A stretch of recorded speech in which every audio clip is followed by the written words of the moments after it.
Welcome to the installation process of the Millikart payment gateway to your Shopify store.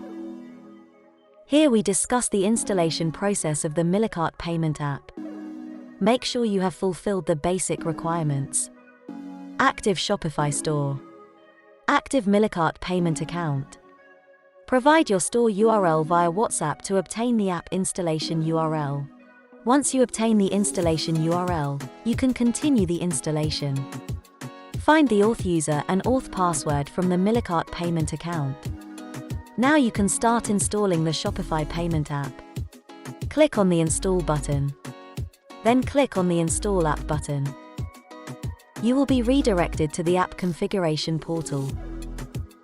Let's configure the payment app.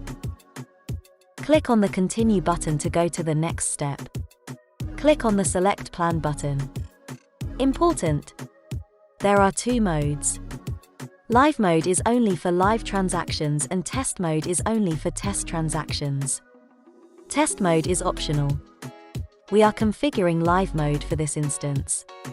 Enter the credentials that you extracted from your Millikart payment account and click on Activate. Select the relevant payment methods from the list and click on Activate.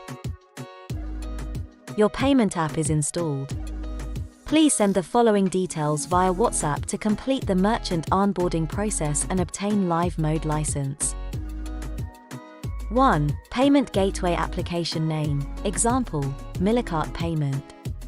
2. Company name, optional. 3. Contact name, first name and last name. 4. Contact email. 5. Contact mobile number, WhatsApp, Viber, or Telegram mobile number. 6. Shopify URL. 7. Billing address. Thank you for watching.